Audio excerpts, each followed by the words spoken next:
దానియేలు గ్రంథము chapter 5. 5వ అధ్యాయం.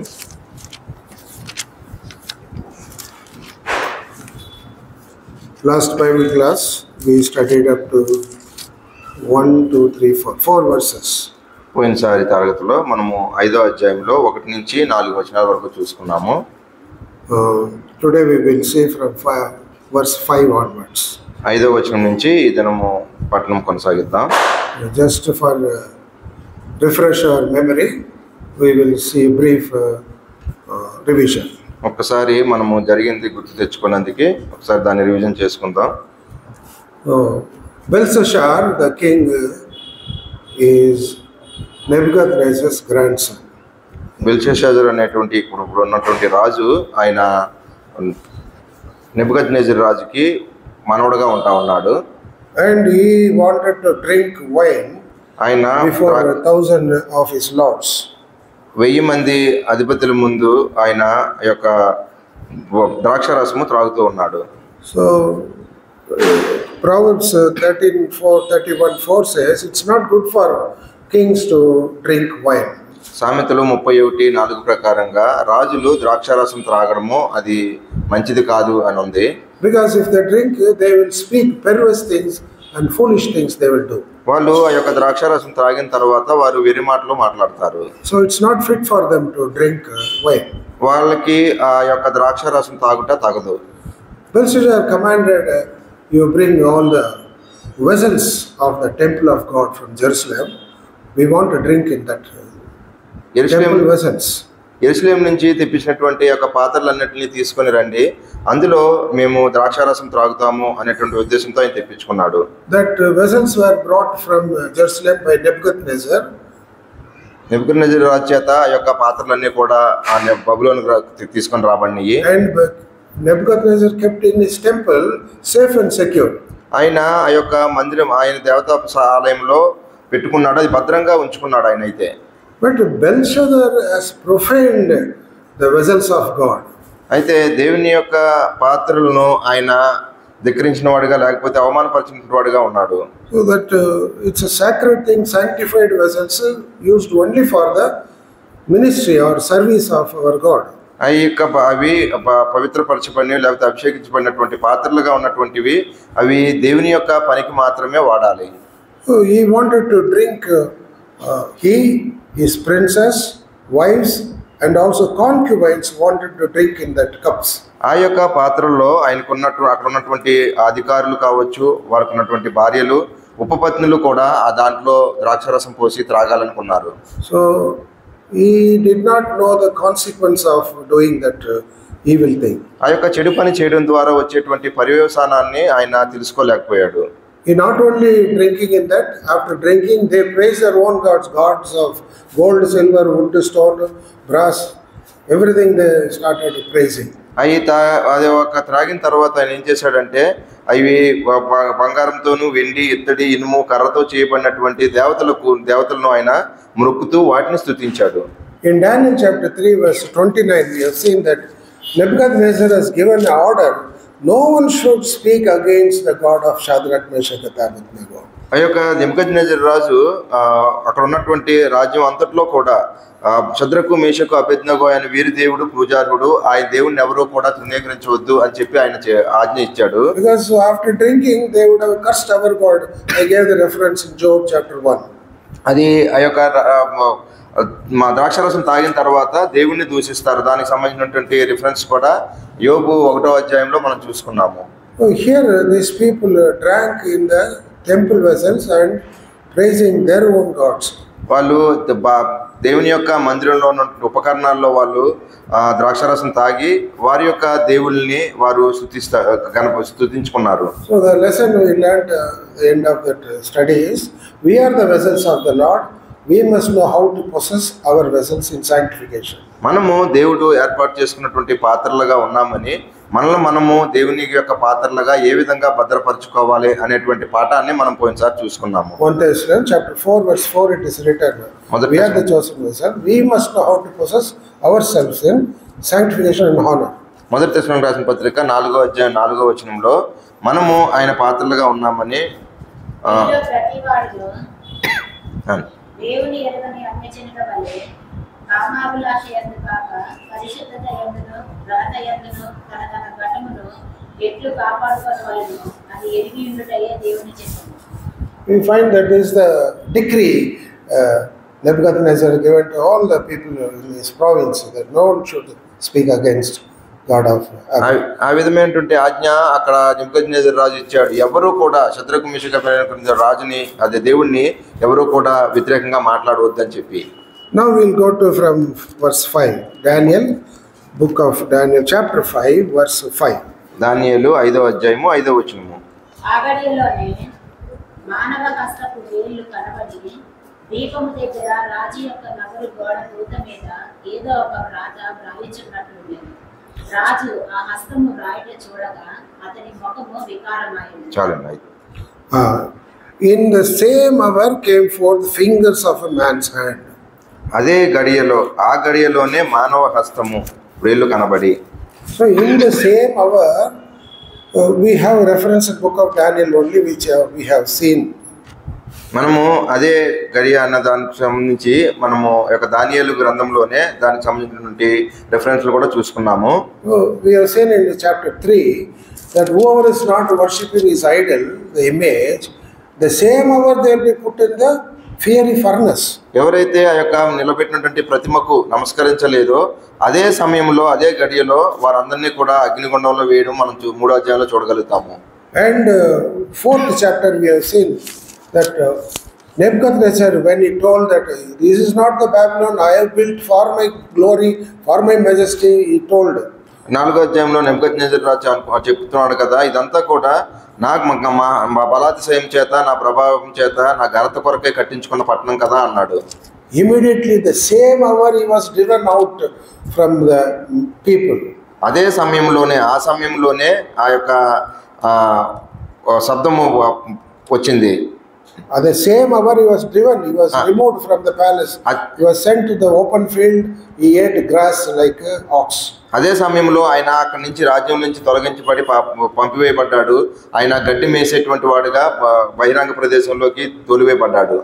So Belshazzar did that which was no other king has done, that much evil thing he has done. ఏ రాజు చేయనటువంటి విధంగా బెల్షస్సాజర్ రాజు అటువంటి చెడు పనిని చెడ్డ పనిని చేశాడు. Because he has challenged the sovereignty or the holiness of the God of heaven. పరలోకముందున్నటువంటి దేవుని యొక్క సర్వభౌమాధికారాన్ని ఆయన సవాల్ చేస్తున్నటువంటి వాడుగా ఉన్నాడు. By drinking in the vessels of the temple. ఆ యొక్క పాత్ర మందిరంలో నుంచి తీసుకొచ్చి రాబడినటువంటి పాత్రలో త్రాగడం ద్వారా ఆ విధంగా చేశాడు. What happened? The same hour a hand of man's hand appeared. అదే ఆ గడియలోనే మానవ హస్తము కనబడి. So we know this story. మనందరూ కూడా అందరికి కూడా ఇది తెలిసినటువంటి కథనే. And the hand appeared and he wrote on the wall.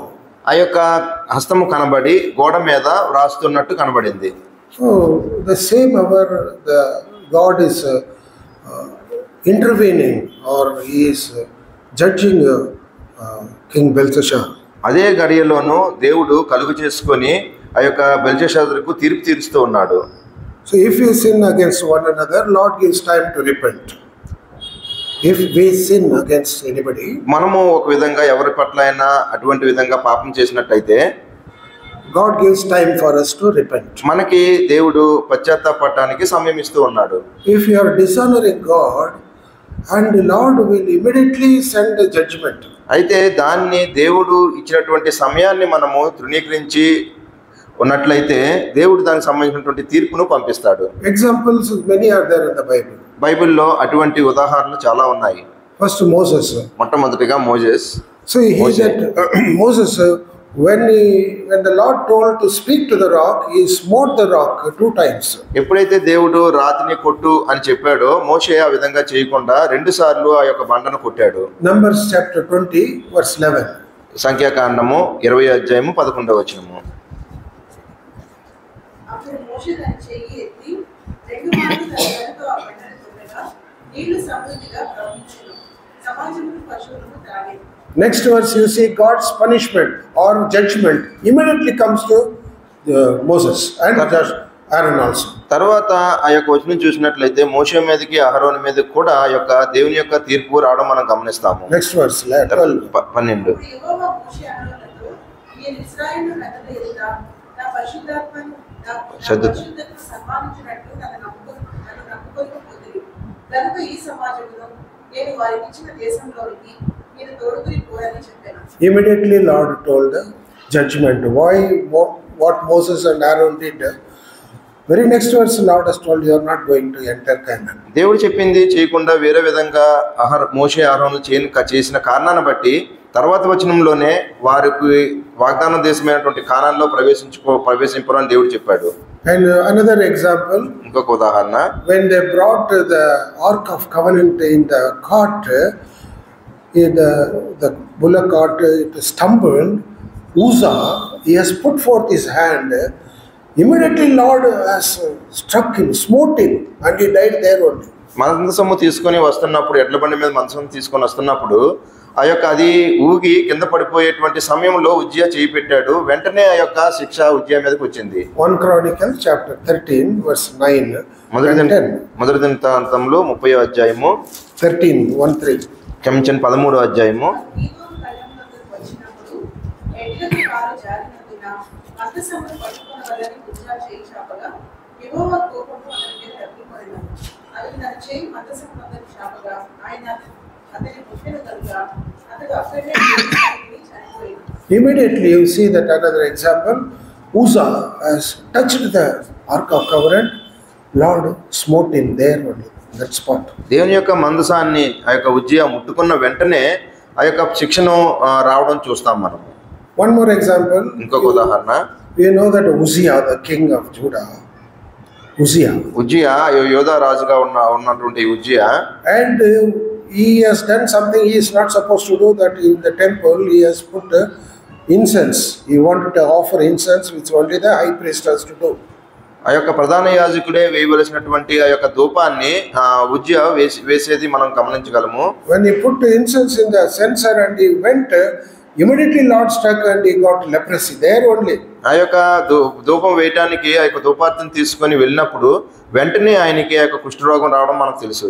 We know that in 2 Chronicles 2వ దినవృత్తాంతంలో chapter 26 verse 19. 26:19. ఉజ్జియా ధూపం వేయుటకు ధూపాగ్ని చేత పట్టుకుని రౌద్రుడై యాజకుల మీద కోపం చూపెను. యెహోవా మందిరంలో ధూపపీఠం ప్రక్కన అతడు ఉండగా యాజకులు చూచుతూనే ఉన్నప్పుడు అతని నొసటి కుష్ఠరోగం పుట్టెను. You see that how immediately Lord has sent the judgment. వెంటనే దేవుని యొక్క తీర్పు వచ్చింది. Many are there like this in Leviticus chapter 10. Abihu, Nadab, the sons of Aaron, when they put the strange fire, there only near the altar only Lord smote them. అన్యాగ్ని తీసుకొచ్చినప్పుడు అబి నాదాబుల్ని కూడా అదే సమయంలో అక్కడే వాళ్ళని చంపేశాడు దేవుడు. Leviticus chapter 10 verse 1 and 2 it is written. లేవి కాండంలో 10 1 and 2. Okay. కుమారులైన నాదాబు అబీహులు తమ తమ దుర్పాత్రలను తీసుకొని వాటిని నిప్పులించి వాటి మీద ధూప ద్రవ్యం వేసి యెహోవా తమ కాంతాన్ని ఇవ్వని వేరొక అగ్నిని ఆయన సన్నిధికి తేగా యెహోవా సన్నిధి నుండి అగ్ని బయలుదేరి వాటిని కాల్చివేసెను. వారు యెహోవా సన్నిధిని గుర్తుకుందెను. There in the presence of the Lord only they died. దేవుని సన్నిధిలోనే వాళ్ళు చనిపోయారు. So what you learn from these references, examples, that they handle the things of God in appropriate way, or they are not supposed to handle, they handle immediately. The judgment of God came upon them. ఇక్కడ మనం చూసుకున్నటువంటి reference అన్నింటిలో కూడా మనం గమనించవలసింది ఏంటి అంటే, వారు చేయవలసినటువంటి పద్ధతుల్లో కాకుండా వారు చేసినటువంటి దేవుని చేయడానికి చేయవలసినటువంటి పద్ధతుల్లో కాకుండా వేరే పద్ధతుల్లో చేయడం ద్వారా వారి యొక్క శిక్షను వారు తెచ్చుకున్నారు. We must know to handle things of Lord, how carefully we have to handle. మనము దేవుని విషయాల్ని చేసినప్పుడు ఎంత జాగ్రత్తగా చేయాలో మనం ఆ యొక్క జాగ్రత్త మనం తీసుకోవాలి. And because of this, we believe that the hand here is very lightly it is there. The hand sent from the Lord, hand of a man, and his fingers started writing on the road. మనుషుని యొక్క హస్తము ఆ యొక్క వ్రేళ్ళు హస్తంకున్నటువంటి వ్రేళ్ళు ఆ విధంగా రాయడము చూశాడు ఆయన. So the Bible also references that Lord God wrote in his own fingers It's written. దేవుడైన యెహోవా తన సొంత హస్తములతో రాశాడు, అది రాయబడి ఉంది ఆ విధంగా. In the 10 commandments, when the commandments Moses has taken the slabs, stone tables, Lord wrote in that with his own finger. దేవుడు తన సొంత హస్తములతోనే ఆ యొక్క 10 ఆజ్ఞలను రాసి మోషేకి ఇచ్చాడు, పలకలను రాసి. You see that in Exodus chapter 31 verse 18. నిర్గమకాండము 31వ అధ్యాయము 13వ వచనము. 18 verse 18. 18 మోషేతో మాట్లాడి సాధించిన తరువాత ఆయన తన శాస్త్రములు గల 2 పలకలను అనగా దేవుని వేలుతో రాయబడిన రాతి పలకలను అతనికి ఇచ్చెను.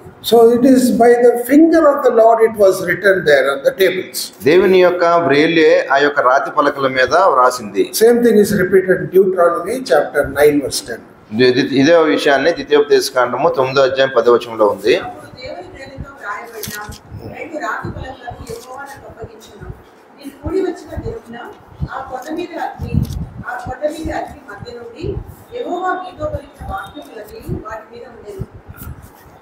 So in this verse of 5 we see that the hand writing on the plaster. Plaster means, what do you call that plaster? గోడ. No, goda meedu plaster. Plaster means in Telugu we call it dubara. When they build a house, the plastering is called dubara. That means after plastering they will give a touch up, dubara. Plastering చేసిన తర్వాత ఇచ్చిన చెప్పిన. So plastic, it wrote on the plaster means that has been given the coating and the finger started writing there. ఆ యొక్క plastering చేసిన దాని మీద ఆ యొక్క చేతి వ్రేలు రాయడం మొదలుపెట్టింది. So what we understand means immediately it will not vanish. At least it will be there for some time there. So it is etched there on the wall. అది వెంటనే చెరిగిపోయేది కాదు కానీ, వెళ్ళిపోయేది కాదు కానీ, కొంతకాలము అది ఉండేటువంటి విధంగా ఉంటుంది. When we want to present some marriage gift to somebody, steel vessel, we take it to the shop, by etch our name, presented by Brother Peter and family. Like that we will etch it, isn't it? మనం ఏదైనా gift మ్యారేజ్కి వెళ్ళినప్పుడు గిఫ్ట్లు ఇవ్వాలనుకున్నప్పుడు ఆ యొక్క gift కొని దాని మీద పేరు రాస్తాము. So that family lifelong they'll remember who was given that. Whenever they take the lid, Brother Peter, అది ఎప్పుడైతే ఆ పాత్రను తీస్తామో అన్ని మీద పేరు ఉంటుంది కాబట్టి ఆ పేరుని బట్టి మనము బ్రదర్ పీటర్ ఇచ్చాడని చెప్పి గుర్తు పెట్టుకుంటాము. It is for that purpose everybody should see that and it should remain there for some time. So it was etched. That's why finger of the Lord wrote on the plaster of the wall. అది ప్రతి ఒక్కరూ కూడా చూడగలిగేటువంటి విధంగా, చూసేటువంటి విధంగా ఆ యొక్క గోడ మీద, ఆ ప్లాస్టర్ చేసిన గోడ మీద అది వ్రాయబడి ఉంది. And the same verse it is written that it was written just in front of the candlestick. It is written in that verse. You see that? ఆ యొక్క వచనంలోనే ఉంది, దీపము దగ్గర. This is maybe it is a night time. They kept the candlestick there. So it's not written in secret. It is for everyone to see the light. The light is there. Where light is there only it is written. ఏదో అది రహస్యంగా రాయబడలేదు కానీ అక్కడ అది బహుశా రాత్రి సమయం కావచ్చు కాబట్టి ఆ సమయంలో క్యాండిల్స్ వెలిగించి ఉన్నాయి. ఆ దీపం దగ్గర అందరికీ కనబడేటువంటి విధంగా అది వ్రాయబడింది. So the hand of the Lord wrote, and it was written on the wall, and light was given that everybody can see that. అది దేవుని హస్తం రాయబడింది, గోడ మీద రాయబడింది. అంతేకాకుండా దీపం ఉన్న దగ్గర అందరూ చూసేటువంటి విధంగా అది రాయబడింది. And the king saw it. అది దేవుడు, అది క్షమించాడు, రాజు అది చూశాడు. Maybe he is the first person to see it. మొట్టమొదటిగా ఆయనే చూసి ఉండొచ్చు. Because nobody else is given that. All saw that it's not written there in that verse. King saw it, it is written. రాజు దాన్ని చూచాడు అని చెప్పబడింది, వేరే వాళ్ళు అయితే చూశారని చెప్పి రాయబడలేదు. And why the king saw? Because it is written for the king. ఎందుకంటే రాజే చూశాడు అన్నందుకి ఆ రాజు కొరకే రాయబడింది అది. In this, the writing, what we understand is, Lord is intervening. He is directly bringing judgment to the king. దేవుడే దాన్ని కలుగు చేసుకున్నాడు కాబట్టి రాజుకి తెలియాలనేటువంటి ఉద్దేశంతోనే దాన్ని రాశాడు. So God's authority and power and his rebuke want to reprove the king. So directly Lord is intervening. He involves himself. దేవుణ్ణి ఆ విధంగా ఆయన తృణీకరించిన కారణాన్ని బట్టి, అవమానపరిచిన కారణాన్ని బట్టి దేవుడు స్వయంగా తానే కలుగు చేసుకోవాల్సి వచ్చింది. Normally we use some idiom or phrase, writing on the wall. They say that, common people, worldly people say that idiom, writing on the wall. గోడ మీద రాసేటువంటి దాన్ని Writing on the wall, there is an English phrase or idiom we can call. It is there. What is the meaning means? It is that that phrase is taken from this verse. గోడకు రాసినట్టు అని చెప్పేసి చెప్తా ఉంటారు. ఈ వచనాన్ని బట్టి దాన్ని తీసుకున్నారు. That means something is going to happen, unpleasant, undesirable thing going to happen. It's very clear to say that writing on the wall. అది సరైనటువంటి పరిస్థితుల్లో లేకపోతే ఆహ్లాదకరమైన పరిస్థితుల్లో లేదు అనేటువంటి దాన్ని చెప్పడం కోసము ఆ యొక్క గోడ మీద వ్రాసింది సూచనగా ఉంటా ఉంది. And nobody showed king, you see that something is writing. No, king himself saw that. రాజుకి ఎవరో చెప్పి ఏదో రాయబడుతుంది అని చెప్పవసరం లేకుండా రాజే దాన్ని చూశాడు. Because it is where king is sitting, there only light is there, the wall is there, and there only it is appearing. He saw that. రాజు ఎక్కడైతే కూర్చున్నాడో, దీపము వెలుతురు ఎక్కడైతే ఉందో అక్కడనే అది రాయబడింది. So that warning from the Lord, the judgment came silently, without any voice or any pre-intimation. Immediately the judgment came. ఏదో శబ్దంతో కానీ లేకపోతే తీర్పు వస్తుంది అనేటువంటి సూచన ఏమీ లేకుండా వెంటనే ఆ యొక్క దేవుని యొక్క తీర్పు వచ్చింది. We know that Daniel is there, Shadrach, Meshach, Abednego is there in his province.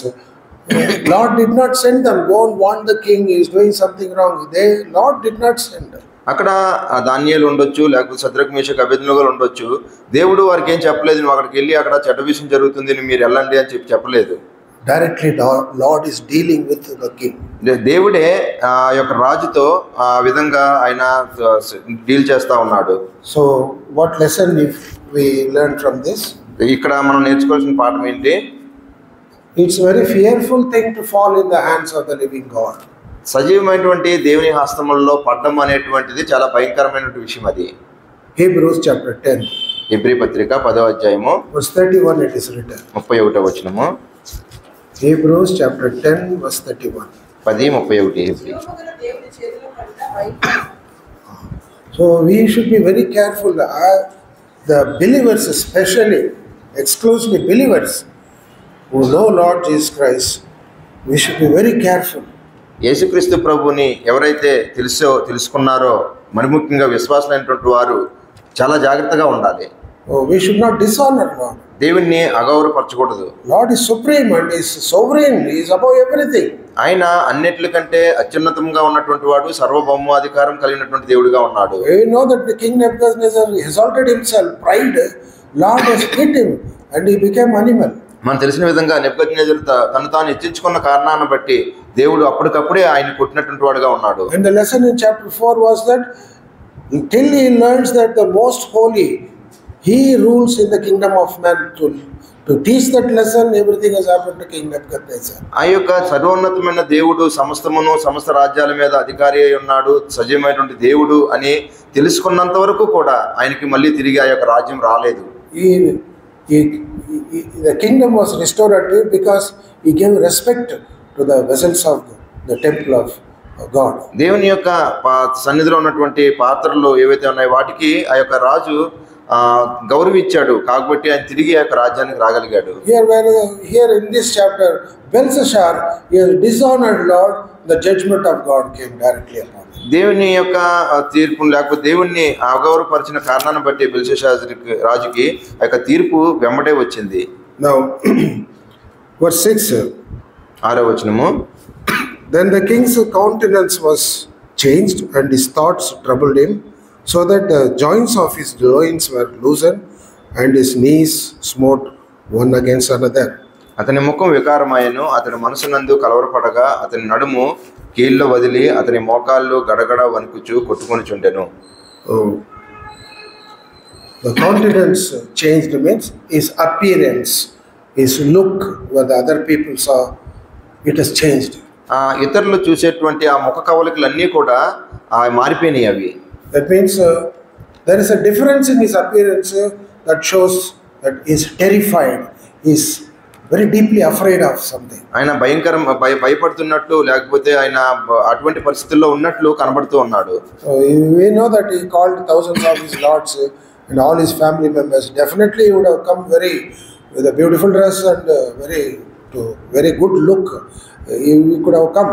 ఎందుకంటే ఆయన 1000 మంది అధిపతులు పిలిచాడు, భార్యలు 30 మందిలో కూడా ఉన్నారు కాబట్టి ఆయన ఎంతో మంచి వస్త్రాలు ధరించుకొని అక్కడికి వచ్చి ఉండొచ్చు. So here immediately his face, the appearance, the countenance and the appearance of the face changed. ఆయనకున్నటువంటి ముఖ కదలికంతా కూడా మా ముఖం అంతా కూడా వికారం అయిపోయింది. The people who drink, what they do, they will pour the wine in the cup. They will go and touch the other people's cup and say something. What is that? Cheers. People don't drink also, they know that. తాగకపోయినా కూడా తెలుసు. Cheers. So cheers has become a fear. ఇక్కడ chairs ఏమైందంటే fear అయింది, మళ్ళీ భయం వచ్చింది. Yes, face all changed. ఆయనకున్నటువంటి ముఖం అంతా కూడా మారిపోయింది. And that shows he is got terrified. అది భయంకరంగా అయింది. And next what it's written? తర్వాత ఏం రాయబడి ఉంది? And మనసునందు కలవరపడగా. he was troubled. ఆయన కలవరపడ్డాడు. I don't know what will happen. We know that when Nebuchadnezzar got, he was very troubled in chapter 2. మనం 2వ అధ్యాయంలో నెబుకద్నెజర్ రాజు కల వచ్చినప్పుడు ఆయన కూడా ఎంతో కలవరపడినట్టుగా మనం చూస్తాము, కలవరపడినట్టుగా. And the 3rd chapter also he got the second dream. There also he troubled his mind. We read that. 2వ కల వచ్చినప్పుడు కూడా 3వ అధ్యాయంలో ఆయన మనసులో కలవరపడగా అని చెప్పి రాయబడి ఉంది. This man is not dreaming. అయితే ఇక్కడ he is not dreaming. ఈయన Belshazzar, he is not dreaming. ఈమె కలగనలేదు. బెల్షస్సాజరు In front of him only it is going on happening. He is seeing that. ఆయన కళ్ళ ముందే ఆ యొక్క జరిగేది ఏంటో అన్నది ఆయన కళ్ళ ముందే జరుగుతూ ఉంది. And by seeing that only he started shivering. చూస్తూ ఉండగానే ఆయన ఆ యొక్క భయపడుతూ ఉన్నాడు, వణుకుతూ ఉన్నాడు. And his countenance changed. ఆయనకు ఉన్నటువంటి ముఖము His appearance, ముఖము వికారమైంది. Usually people who drink, they will not be afraid of anything. సాధారణంగా ద్రాక్షారసం తాగేటువంటి వారు ఎవరు కూడా భయపడరు. వాళ్ళు Not ద్రాక్షారసం, వైన్ తాగే వాళ్ళకి ఎవరు కూడా భయపడరు. కళ్ళు సారాయి కూడా after drinking they will go like this. వెళ్ళిపోతారు కదా. వాళ్ళు ఎవరికి కూడా భయపడరు, ధైర్యంగా They ఉంటారు. will not be afraid of anybody. ఎవరికి కూడా భయపడరు వాళ్ళు. And we know that if you drink and drive, police will catch. And they are not afraid. They are drink and drive. They no fear. తాగి వెళ్తే పోలీసులు పట్టుకుంటారని తెలుసు, అయినప్పుడు కూడా వారు ఏం భయపడరు, వెళ్తానే ఉంటారు. They will be afraid of only one person. ఒక్కరికి మాత్రం భయపడతారు. Wife, they will not come into the house. There that broomstick will be ready waiting there. అక్కడ చీపురు గట్ట ఉంటుంది రెడీగా. So they are afraid for only one person. ఒక్కరికి మాత్రమే వాళ్ళు భయపడతారు. Here a king is, though he is a king, he is afraid. And all his that boldness, everything, it has changed into fear. ఆయనకున్నటువంటి ధైర్యం అంతా కూడా భయంగా మార్చబడింది. His mind was troubled. His thoughts troubled him so much. ఆయనలో ఉన్నటువంటి ఆలోచనలన్నీ కూడా ఆయన ఎంతో కలవరపెడుతూ ఉన్నాయి. Next what is written after he is troubled? తర్వాత కలవరపడగా అతని నడుము కీళ్ళ వదిలి. నడుము అంటే that is the back, the waist. That is called loins in English. They say that is naduma. That means the center portion of human being. Naduma. మనిషికి ఉన్నటువంటి మధ్య భాగము నడుము. That it is కీళ్ళు వదిలి. It is loosened. It's written. Loosened. Loosened means వదిలి. the joint and it has been separated. కీళ్ళన్నీ కూడా వదిలిపోయినాయి, అంటే వేరు చేయబడినాయి. That means a severe pain has come to his back. ఆయన యొక్క వెనక నడుము అంతటికి కూడా ఎంతో నొప్పి వచ్చి ఉండొచ్చు. And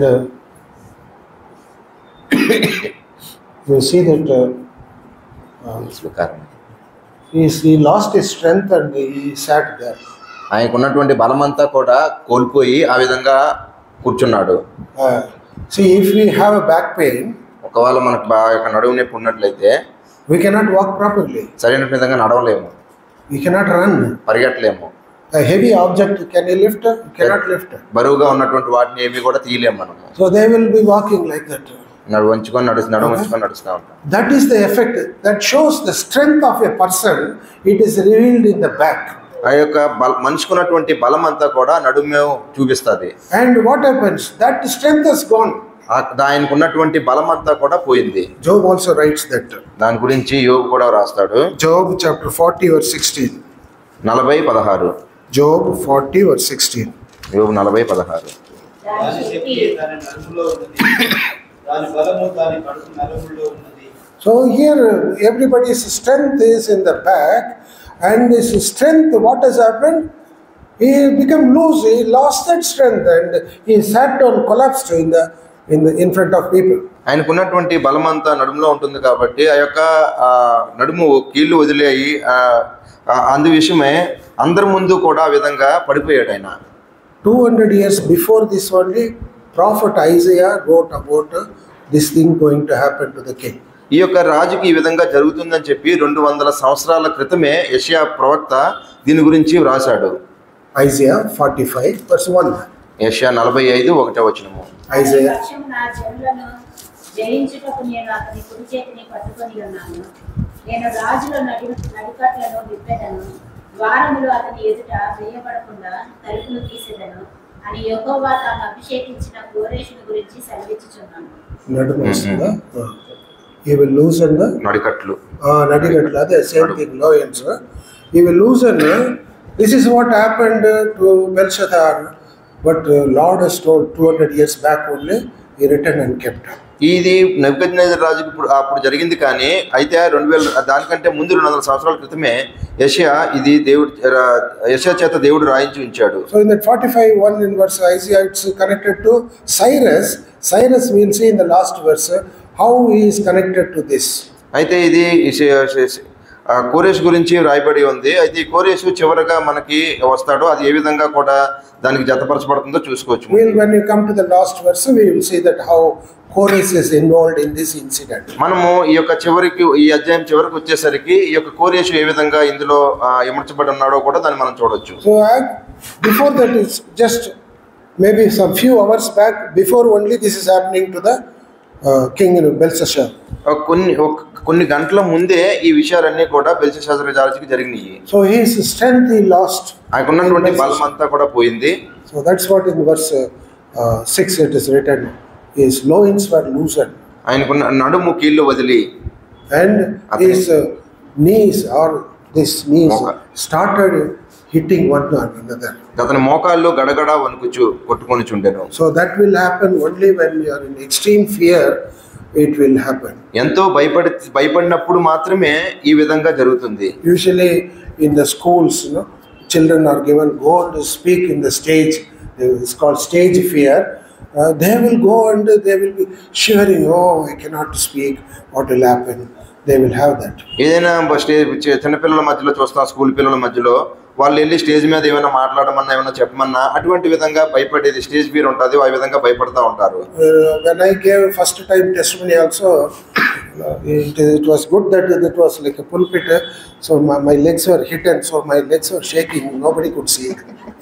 అక్కడ పులిపేట దగ్గర టేబుల్ ఉండడం వల్ల కాళ్ళు వణికినా కూడా కనిపించలేదు. ఆ టైంలో మొట్టమొదటిగా సహోదరుడు సాక్ష్యం ఇచ్చినప్పుడు it is fear. Because of fear, the legs will not shake and maybe hands also will shake. భయపడేటువంటి కారణాన్ని బట్టి కాళ్ళు వణుకుతాయి. So here also his king has seen the writing on the wall and he started shivering. That is, legs started hitting to one another. ఆయన గోడ మీద చేతివ్రాత రాసేటువంటి సమయంలో రాజు కూడా ఒక కాళ్ళు గడగడ వణుకుచు కొట్టుకుంటున్నాయి. Job chapter 4 verse 14. యోబు 4:14.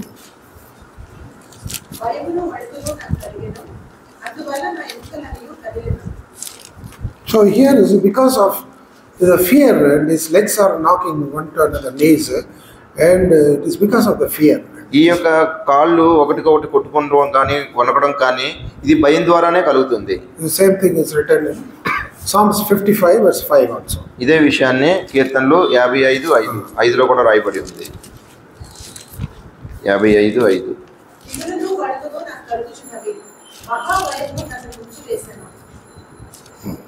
ఇదిలోనూ వణుకును. So that is because of fear that trembling will come, the shaking of hands and legs will come. ఈ యొక్క భయాన్ని కారణాన్ని బట్టి అక్కడ ఉన్నటువంటి అతనికి ఉన్నటువంటి కాళ్ళు వణుకుచూ కొట్టుకుంటున్నాయి. So it is because of the terror of the Lord. అది దేవుని ఇచ్చినటువంటి యొక్క భయపెట్టేటువంటి కారణాన్ని బట్టి. We know that when King Nebuchadnezzar saw the writing, he could not he could not read, nor he could understand what is written. ఆ యొక్క బెల్షస్సాజరు అది ఏమి రాయబడిందో తెలియదు, అది చదవలేడు కూడా. He don't understand what is written. అక్కడ ఏమి రాయబడిందో కూడా ఆయనకు అర్థం కాదు. But yet he feared. అయినప్పుడు కూడా ఆయన భయపడ్డాడు. Though nothing, he doesn't understand anything, but why he should fear? అక్కడ ఉన్నటువంటిది రాయబడింది ఏంటో తెలిస్తే భయపడవచ్చు, కానీ తెలియకుండానే భయపడతా ఉన్నాడు. So we understand from this, it is because of the terror of the Lord. అయితే దీన్ని మనం ఏం అర్థం చేసుకోగలం అంటే దేవుని యొక్క భయంకరమైన పరిస్థితి ఆ విధంగా ఉంటుంది. See that one, 2 Corinthians chapter 5 verse 11. 2 కొరింథీయులు రాసిన పత్రిక 5వ అధ్యాయం 11వ వచనం. 2 కొరింథీయులు 5:11. ప్రభు విషయమైన భయము మనుషులను ప్రేరేపించుచున్నాము. మేము దేవునికి ప్రత్యక్షపరచబడిన వారము. So in English it is written, knowing the terror of the Lord. ప్రభు విషయమైన భయము నెరిగి. Terror of the Lord. దేవుని యొక్క భయము. Specifically written terror of the Lord. Therefore it is written. కాబట్టి కావున. So that word therefore connects to the previous verse. అయితే ఈ యొక్క కావున అన్నదానికి ముందు వచనాలకి ఇది కనెక్టెడ్ అయి ఉన్నది. What is 10th verse? 10వ వచనం ఏంటి? 10th verse, everybody knows that we all have to stand up here before the judgment seat of Christ. We know that verse. మనందరికీ తెలుసు ఆ యొక్క వచనం కూడా కనతా ఉండొచ్చు. అందరం కూడా క్రీస్తు న్యాయపీఠం మీదట మనము ప్రత్యక్షం కావాలి. So therefore, కాబట్టి knowing the terror, దేవుని యొక్క ప్రభు యొక్క విషయమై భయం నెరిగి. So I connect verse 10 and 11 together. అయితే 10, 11 కలిసి చెప్పాలనుకుంటూ ఉన్నాము. Because people simply said judgment means it's something very a function or something. Judgment, Paul is referring as a terror of the Lord. అయితే ఆ యొక్క తీర్పు అనేటువంటిది దేవుని భయము అని చెప్తా ఉన్నాడు. That it is. Many people say that we are going to get reward at the time. In the judgment, they don't give gifts. They will give judgment, right or wrong, isn't it? అయితే ఆ యొక్క తీర్పు జరిగేటువంటి సమయంలో బహుమానం ఇస్తాడా లేదా అన్నది అది. Many people say that we are going to get rewards. చాలా మంది మనం అక్కడ బహుమానాలు పొందుకుంటామని చాలా మంది చెప్తారు. That is one side of a judgment. అయితే ఆ యొక్క తీర్పుకి అది ఒక పక్కన పెట్టాలి. But the other side of judgment is that means you will be given a punishment also, because the same verse it is written, whatever we have done wrong in our body, that what you will give a crown. No, you will not get crown. అయితే ఆ దాంట్లోనే ఉంది కదా, మంచి చెడ్డవైనను దేహంతో చేసిన విషయం చెడ్డవైనను సరే అని చెప్పబడతా ఉంది. అయితే ఆ విషయమై అది కిరీటం వస్తుంది అనేటువంటి ఉద్దేశం అయితే కాదు. So that's why it's written, knowing the terror of the Lord. ప్రభు విషయమై భయం నెరిగి. That we should live in the terror. Oh, we are going to face Lord Jesus Christ before the judgment seat. So that's a terror of the Lord. అయితే దేవుని తీర్పు సింహాసనం ఎదుట యేసుక్రీస్తు ప్రభువుని చూడడం అనేటువంటిది అది భయంకరమైనటువంటి విషయం అది. So this is what King Belshazzar experienced, the terror of the Lord. అయితే బెల్షస్సాజరు ఇక్కడ దేవుని యొక్క భయాన్ని ఆయన ప్రత్యక్షంగా అనుభవించాడు. ఆయన So his look, the appearance changed. ఆయనకున్నటువంటి ముఖము వికారమైంది. And his thoughts are troubled. ఆయనకున్నటువంటి ఆలోచనలన్నీ కూడా కలవరపడ్డాయి. And his strength has vanished. ఆయన నడుముకున్నటువంటి కీళ్ళన్నీ కూడా వదిలిపోయినాయి. And తర్వాత మోకాళ్ళు గడగడ వణుకుతూ because of the shaking, terrible fear. ఇప్పుడు అప్పటి వరకు కూడా ఆయనకి భయం ఉంటానే ఉంది. So what we learn from here? అయితే ఇక్కడ మనము ఏం నేర్చుకోగలుగుతున్నాము? God is directly dealing with this person who has blatantly or openly has brought blasphemy to the God. అయితే దేవుణ్ణి ఎవరైతే ఆ విధంగా తృణీకరిస్తారో లేకపోతే ఆయన అవమానపరుస్తారో అటువంటి వారికి నేరుగా ఆయన అటువంటి విధంగా చేసేటువంటి వాడుగా ఉన్నాడు. So the terror of the Lord, దేవుని యొక్క భయము, it has come to Belshazzar. దేవుని యొక్క భయము బెల్షస్సాజరుకి వచ్చింది. Next verse you read that. తర్వాత వచనం 7.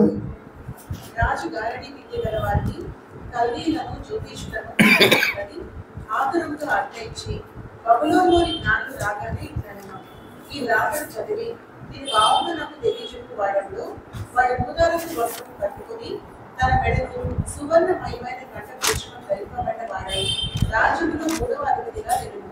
So he cried with a loud voice. ఆయన ఎంతో పెద్దనైన స్వరంతో ఆయన ఏడుస్తూ ఉన్నాడు. The announcer in chapter 3, he cried with a loud voice, if you don't worship the idol, we will be thrown into the fire. With a loud voice, he cried. అక్కడ ఉన్నటువంటి వారు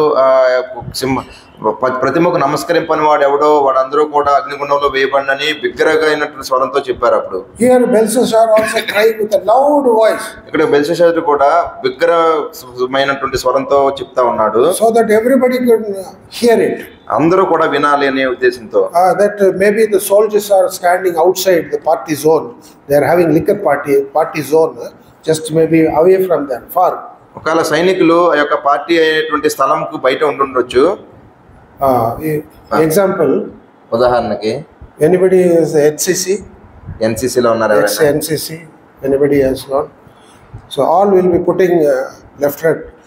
That captain attention అంటారు కదా, captain attention అని చెప్తాడు. ఊరికే attention అట్లా చెప్పారు, because last over is that they should hear it, no, ఎందుకంటే చివరిగా ఉన్నటువంటి వారు కూడా వినాలి కాబట్టి అలా చెప్తారు. Because there will be some people standing and sleeping. కొంతమంది నించొని కూడా పడుకుంటారు. NCC student may be standing and sleeping. NCC కూడా నించొని కూడా పడుకుంటారు. Attention, everybody they will be standing like that, shout, no, the voice, గట్టిగా చెప్తారు వాళ్ళు ఆ విధంగా. Like that king shouted so that the soldiers standing there far, they will hear it. దూరంగా ఉన్నటువంటి ఆ యొక్క సైనికులు కూడా అది వినాలంటే వినేటువంటి విధంగా చెప్పాడు ఆయన. Maybe all that lords and his family members, why king is shouting, what has happened to him, they would have seen at that time writing on the wall. ఆ యొక్క రాయబడినటువంటి సమయంలో అక్కడ ఉన్నటువంటి వారు అధిపతులు ఆ భార్యలు వాళ్ళందరూ కూడా ఆ పరిస్థితిని చూసి ఉండొచ్చు. And he called the wise men, the astrologers, soothsayers, wise men, Chaldeans, everybody he called. వాళ్ళు గార్డి విద్య గల వారిని, కల్దీయుల్ని, జ్యోతిష్యుల్ని అందరినీ కూడా పిలిపించాడు ఆయన. These people are being nourished by the king. The king is giving government supply, they are giving for food, shelter, everything. వీళ్ళందరూ కూడా రాజు చేత పోషించబడుతూ ఉన్నారు. వాళ్ళకి వస్త్రాలు ఇచ్చి ఆహారం ఇచ్చి వారికి గృహాలు కూడా ఇచ్చే విధంగా ఉన్నారు. 2 times they failed. 2 సార్లు తప్పిపోయారు. First dream of Nebuchadnezzar, they could not know that. మొట్టమొదట నెబుకద్నెజర్ రాజు కలగన్నప్పుడు వాళ్ళు చెప్పలేకపోయారు. Second time dream also came, they could not tell. రెండోసారి నెబుకద్నెజర్ రాజుకి కల వచ్చింది, దాని కల కూడా భావం కూడా వాళ్ళు చెప్పలేకపోయారు. Yet King Belshazzar is calling them only. మళ్ళీ అయినప్పటికీ కూడా ఇక్కడ బెల్షస్సాజరు మళ్ళీ వారినే పిలుస్తున్నాడు. He knows that they failed miserably. Again he is call all these people. వాళ్ళు తప్పిపోయారు అని తప్పిపోతారు లేకపోతే తప్పిపోతారు తెలుసు వాళ్ళకి, అయినప్పటికీ కూడా వారినే పిలుస్తూ ఉన్నాడు. You see, read that verse. All were called. You read that. రాజు గారడి విద్య గల వారిని, కల్దీయులను, జ్యోతిష్యులను పిలవనంపడని ఆత్రంగా ఆజ్ఞ ఇచ్చి బబులోనులోని జానులందరూ రాగానే ఇట్లా నేను. So it's an emergency call. అది అత్యవసరమైనటువంటి పిలుపు. If you don't have SIM in the cell phone, in the bottom what it comes? ఫోన్లో సిమ్ లేకపోతే కింద ఏమొస్తుంది? Emergency call. Without SIM also you press that, you can get connected to the control room. మా SIM లేకపోయినా కూడా control room కి ఆ call వెళ్తుంది. It's called SOS, save our souls. Emergency. It is for the king. Belshazzar, it's an emergency. That's why he's shouting. ఆ యొక్క బెల్షస్సాజరు ఆ యొక్క అటువంటి అత్యవసరమైనటువంటి పరిస్థితుల్లో ఉన్నాడు కాబట్టి ఆ విధంగా అరుస్తూ ఉన్నాడు ఆయన. What he is, after calling them, what he says? పిలిచిన తర్వాత ఆయన ఏం చెప్పాడు వాళ్ళకి? It's in that same. ఆ వ్రాతను చదివి దీని భావం నాకు తెలియజెప్పేవాడు ఎవడో వాడు ఓదా రంగు వస్త్రం కట్టుకొని తన మెడను సువర్ణమయమైన కంఠపోషణను ధరించిన వాడై రాజ్యంలో 3వ అధిపతిగా ఏలును. He is giving an offer. ఆయన వాళ్ళకి ఒక ఆఫర్ ఇస్తా ఉన్నాడు, ఆఫర్ ఇస్తా ఉన్నాడు. Festival time in the shop, no sales shop, offer is there. అక్కడ పండగల్లో ఆఫర్లు ఉంటాయి కదా. Half rate, cheap rate. Half rate, cheap rate. Half rate, cheap rate. Offer. If anybody is telling the dream, what it is, the dream, they were called, see, what is that? I will give that robe, scarlet or purple robe, that only the rich people and kingly people, royal people only will wear. ఎవరైతే రాజులు, అధికారులు అయినటువంటి వారు వేసుకుంటారో అటువంటి వారి వస్త్రాలని మీకు ఇస్తాను, అక్కడ ఉన్నటువంటి దాన్ని చదివి మీరు చెప్తే. And I will put a gold chain. మీకు బంగారు గొలుసు కూడా వేస్తాను. In those days, I think that they are not having a practice of wearing a gold chain. Those days in the ఆ రోజు Babylon time. ఆ రోజుల్లోనే ఆ బబులోని సమయంలో రాజ్యంలో ఉన్నటువంటి సమయంలోనే ఆ యొక్క బంగారు గొలుసులు ఉండేటువంటివి. It's not a common saying. అది అందరికీ Commonly it's not used. సాధారణంగా అది ఉపయోగించరు వాటిని. Now in our midst all the small young boys also put a chain, gold chain, minor chain అంటారు. Gold chain, boys also wear. ఇప్పుడు మగలు కూడా చిన్నపిల్ల బాయ్స్ కూడా వేసుకుంటూ ఉన్నారు. We don't have any value for gold. Gold కి ఎటువంటి విలువ కూడా లేదు. And some ladies will put in the golds also in the leg, they will put gold. కాళ్ళు కూడా లేడీస్ కొంతమంది గోల్డ్ వేసుకుంటున్నారు. No value nowadays. ఇప్పుడు ఉన్నటువంటి సమయంలో ఎటువంటి విలువ కూడా లేదు. Those days it was very valuable and it's not a common practice people wearing gold chain there. అప్పుల్లో ఆ యొక్క బంగారంకు ఎంతో విలువ ఉండేది. అంతేకాకుండా సాధారణమైనటువంటి వారు కూడా అది వేసుకునేటువంటి వారు కాదు. Oh, King Belshazzar, in his fear, he has offered that whoever is reading and give the interpretation, and I will give the royal treatment. And also gold chain I will give. అక్కడ ఉన్న బెల్షస్సరు అది ఎవరైతే ఆ యొక్క రాతను చదివి దాని యొక్క భావం చెప్తారో అటువంటి వారికి నేను ఆ విధమైన మెడను సువర్ణమయమైనటువంటి కంఠభూషణం ఇచ్చి ఊదా రంగు వస్త్రం వాళ్ళకి ధరింపజేస్తానని చెప్తా ఉన్నాను. And also there is a third point is there in that. అది మూడవ భాగం కూడా ఉంది. రాజ్యంలో మూడవ అధిపతిగా ఎల్లును. Why that third position? He will be a ruler in the third. ఎందుకని ఆ మూడవ అధికారిగా ఇస్తానన్నాడు? ఎవరు మూడవ అధిపతిగా ఉన్నాడు అక్కడ ఉన్నారు? First is King Belshazzar. మొట్టమొదటి బెల్షస్సరు రాజు. And we know that Belshazzar's father is also king, but he is living in Arabia. That's why he is also king. Co-regent we told in the previous Bible study. మనం అంతకుముందు Bible పఠనంలో చూసుకున్నాము. బెల్షస్సరు రాజు యొక్క తండ్రి కూడా రాజుగా ఉన్నాడు. అయితే ఆయన అరేబియా దేశంలో ఆ రాజుగా ఉంటూ ఇక్కడ కూడా ఆయన పరిపాలిస్తూ ఉన్నాడు. So there are two kings there. ఇద్దరు రాజులు ఉన్నారు అక్కడ. That's why it is told he will make a third ruler in the kingdom. అందుకోసమనే మూడవ అధిపతిగా అని చెప్తా ఉన్నాడు. And he offered everything. అన్ని కూడా ఇచ్చాడు. అక్కడ ఉన్నటువంటి అవకాశాలన్నీ కూడా ఇచ్చాడు ఆయనకి. Nobody could read that verse. అయినప్పటికీ ఎవరో చెప్పలేదు. రాజు నియమించిన 8వ వచనం 8 and 9 together. రాజు నియమించిన జ్ఞానులందరూ అతని సముఖమునకు వచ్చిరి గాని ఆ వ్రాత చదువుటయైనను దాని భావం తెలియజెప్పుటయైనను వారి వల్ల కాకపోయెను. అందుకు రాజుకు బెల్షస్సరు మిగుల భయాకాంతుడై తన అధిపతులు విషమయముందినట్లుగా ముఖ వికారం గలవాడాయను. See in verse 8 they could not read that. అయితే ఆ 8వ వచనంలో చెప్పబడిన ఏమి ఉందంటే వారెవరూ కూడా దాన్ని చదవలేకపోయారు. Because it has been sent from God. So God's direct dealing. ఎందుకంటే అది దేవుడే స్వయంగా కలుగు చేసుకున్నాడు. దేవుని యొద్ద నుంచి పంపబడింది. So we can say that it's a spiritual thing. అది మనం ఈ విధంగా చెప్పవచ్చు. ఆత్మీయమైన విషయం అది. So spiritual things should be discerned with the Spirit of God only. అది ఆత్మీయ విషయాలు ఆత్మ మాత్రమే బయలుపరుస్తుంది. 1 Corinthians మొదటి కొరింథీయులు chapter 2 2వ అధ్యాయము verse 13 and 14. 13-14 మనుషుల మనుష్య జ్ఞానం మాటలతో కాక ఆత్మ సంబంధమైన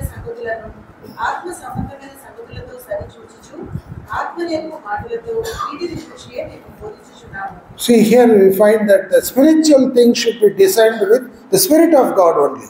ఆత్మీయమైనటువంటి సంగతులని ఆత్మ మాత్రమే బయలుపరుస్తుంది. All these soothsayers, astrologers, Chaldeans, they are not having the Spirit of God. ఇక్కడ ఉన్నటువంటి కల్దీలు కావచ్చు, ఆ యొక్క జ్ఞానులు కావచ్చు, పిలువబడుతున్నటువంటి వారు ఎవరైతే ఉన్నారో వాళ్ళెవరూ కూడా దేవుని యొక్క ఆత్మ కలిగినటువంటి వారు కాదు. They cannot read, they cannot interpret also. వాళ్ళు దాన్ని చదవలేరు, దాని భావం చెప్పలేరు. So if you want to understand the word of God, then we should have the Spirit of God to understand what is written. దేవుని వాక్యం మనం చదివి దాన్ని అర్థం చేసుకోగలిగితే దేవుని వాక్యంలో ఏముంది అన్నది మనం గమనించగలుగుతాం. So spiritual things will be discerned by the Spirit of God only. ఆత్మీయమైనటువంటి విషయాలు ఆత్మ ద్వారా మాత్రమే బయలుపరచబడతాయి. So we must have the Spirit of God to understand what the Lord is speaking to us. అయితే మనము అటువంటి విధంగా దేవుని ఆత్మ కలిగి ఉన్నట్లయితే దేవుని వాక్యంలో ఏముంది, దేవుని యొక్క ఆత్మ ఏంటి అన్నది మనకు తెలుస్తుంది.